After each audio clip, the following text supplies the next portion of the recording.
The growth and special role of London, 1500 to 1700.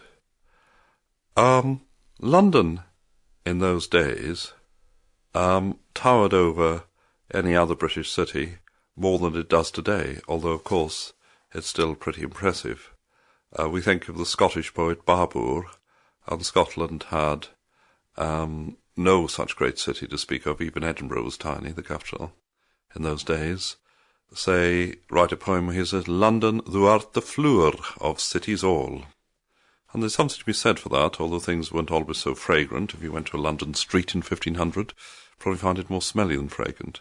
But anyway, all through this period, there was great economic and population expansion. London spills far beyond the boundaries of the city. There's always a stream of poor immigrants from the country.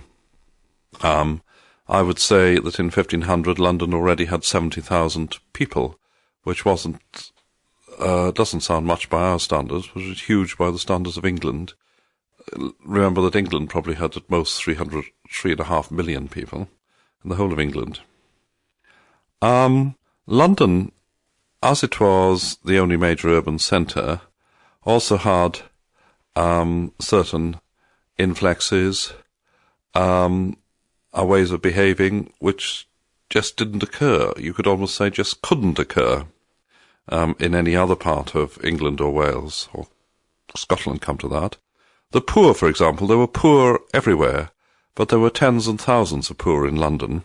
They formed a mob in a way which could hardly be replicated in Norwich, the next biggest city, which only had 20,000 people, rich or poor. And the poor, with their bad conditions in London, helped to make London notorious for popular unrest in the 16th century and for political radicalism in the 17th. The economy, industry moves to the suburbs in London, away from the city of London, the city of Westminster, where it can be regulated by the guilds. Cloth working, printing, later on, all sorts of things. Labour was cheaper because in the suburbs labour wasn't subject to the wage rates of the City of London. So the economy then helps London to grow more suburbs. Commerce and finance is an element of this. In the 16th century, you get the joint stock companies from 1550 to explore and finance trading to remote parts of the world. You get the East India Company, in some ways a culmination in 1600.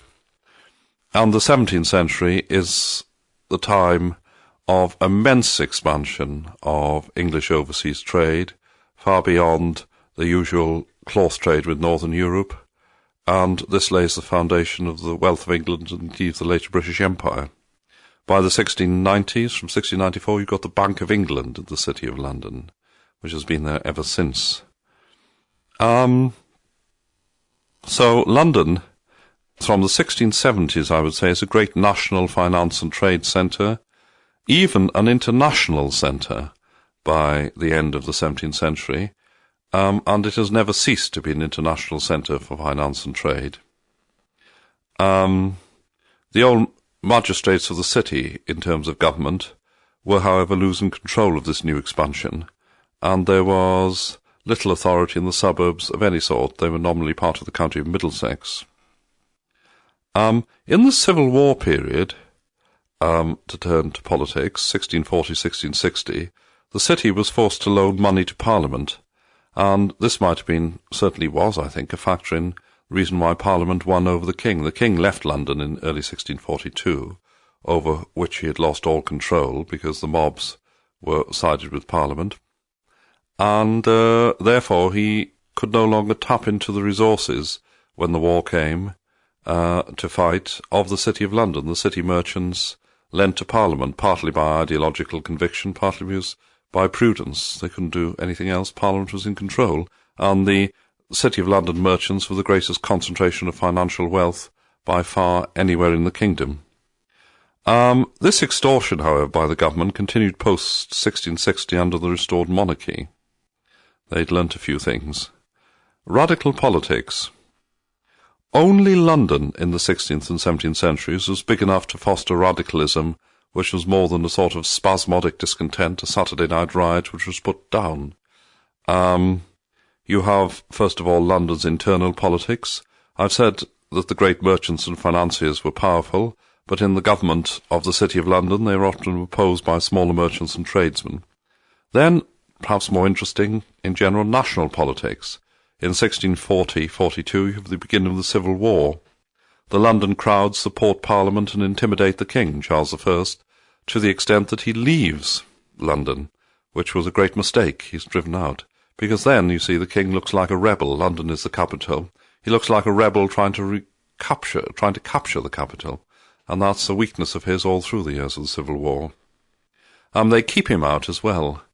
In 1643, Charles comes closest to recapturing London in 1643, but the London train bands, the sort of home guard, defeat his forces at Turnham Green in Middlesex, just outside London. In 1678-81, the Londoners support Shaftesbury and Monmouth in the Popish plot, a sort of anti-Catholic move to have Monmouth, Charles II's illegitimate son, accepted as the next king in place of Charles's Catholic brother James, Duke of York. Physical expansion. This is continuous, as indeed was continuous after 1940. The East End to the east of the city contained a large, poor, even destitute population. Post-1660, the West End was developed, splendid mansions and squares. So you have a national social capital for the upper classes, partly replaced in the royal court. In the smaller London, much smaller London before 1640, it was already a centre for the nation's elite, but they had to gravitate round the court in Whitehall. Now you get the West End. In fact, West End-East End contrast, by 1700, you've already got something like the ancestor of the division in layout today, both the layout and the division between rich and poor parts, although it's more complex today, of course. Religion.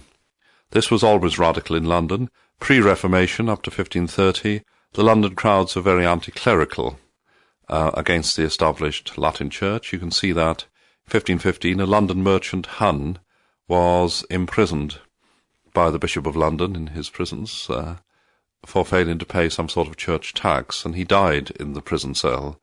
And the Londoners thought that the bishop's agents had had Hunn murdered, and there were ferocious riots against the bishop's servants, and indeed against the bishop himself. In the Reformation period, 1530s, 1560s, Protestantism spreads more quickly in London than elsewhere. From the 1580s to 1640s, Puritanism grows, encouraged by wealthy merchants. This links with anti-royalism in the Civil War. In the late 1640s, with the monarchy in ruins and the parliamentarian side quarrelling among themselves, you then get extreme Puritanism, left-wing, populist Puritan sects, like the Ranters or Quakers, who were considered wild men then. And interestingly enough, you get for the first time a secular lower-class political party, the Levellers, who don't depend on religion so much, but they get great support in London. Education. London this period naturally had a very important role in education. There were enough wealthy people there. In the early 16th century, many grammar schools were founded, teaching the classics, revived Latin and Greek learning, which was a big feature of the Renaissance. This Renaissance led by St. Paul's School, which then followed by Westminster School.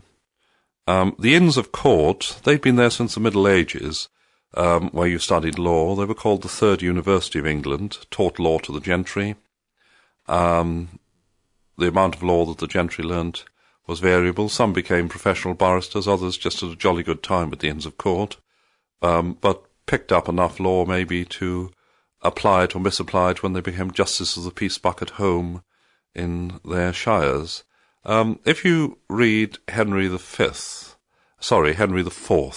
Shakespeare's Henry IV, which is set in the 1400s, notice that Falstaff, young Prince Hal's disreputable aging fat friend, makes London too hot for him as bankrupt, so goes to stay with a cousin of his, Justice Shallow, a country gentleman in Gloucestershire, in idyllic surroundings. Shallow has nice apple orchards, and he also is a bit of a cattle dealer, deals in bullocks. But whereas Falstaff finds Gloucestershire restful, Falstaff the Londoner, and he gets jolly good food there, Falstaff's very greedy, Shallow is rather bored with this rustic idyll, and is very anxious to talk about London. He's glad to receive someone with cosmopolitan manners and just come from London. And Shallow also reminisces ad nauseam about what a lad he was, what a hell of a lad he was when he was a student at the Earls of Inns of Court 40 years previously, and all the things he got up to. And now, this is set in the 1400s, but Shakespeare was probably thinking of the country gentry of his own day from the 1560s, 1590s to model Shallow on, and indeed more country gentry were going to the Inns of Court, even though they were medieval, in the 16th century than had gone in medieval times. The gentry were getting better educated. But in fact, even if you take Shallow at his period value, face value of the early 1400s, nearly 200 years before Shakespeare was actually writing, there's no reason why an early 15th century squire, as opposed to a late 16th century one, shouldn't have gone to the Inns of Court. He also had Gresham's College, a 17th century foundation, not a school or a university, but gave lectures on the new scientific knowledge to the public in general. Well, after 1660, London's educational role declines as Renaissance-fueled education rather loses its dynamism and becomes somewhat formulaic. And most grammar schools stagnate except the rich and fashionable, e.g. St. Paul's and Westminster. But a lot of the rich send their children outside London to school by now, to Eton, Harrow and Winchester, because they're considered healthier than, to be in London you're likely to get the plague. Also, rich adolescent young men were more likely to be drawn into wicked ways and temptation in London, whereas Eton at that time was, very rural, right out in the sticks. Well, above all, London becomes in the 17th century a centre for conspicuous consumption for the upper classes, a role it's never lost, except you can expand it beyond the upper classes to, I suppose, anyone with money in general, British or foreign now. Look at Oxford Street on a busy day. And by the early 18th century, London was very much the seat of the national oligarchy, both social and political, until, rich people still do spend part-time in London. You have to be very rich, though, given the price of houses at West End, part of the time in the country. Now, London's predominance, easy predominance over any other city in Britain, goes on, I think, past 1800. That's one reason. That's what Dr. Johnson meant when he said, "He who tires of London is tired of life," because in his time, the 18th century, no other city approached London in terms of size, sophistication, complexity, diversity of interests you could carry on there. No other city in Britain, of course, on the continent. After 1900, I don't say London's predominance fell, but at least it could be challenged after 1800 by the new industrial cities like Manchester, Glasgow, Birmingham. Manchester, indeed, at one point, at the height of its prosperity over cotton, tried to regard itself as a different sort of place to London, down-to-earth, dynamic, liberal, economically efficient, more realistic, etc., and formed its own school of economists. So London could be challenged, at least, for dominance within Britain after 1800, in a way which would be unthinkable in our period.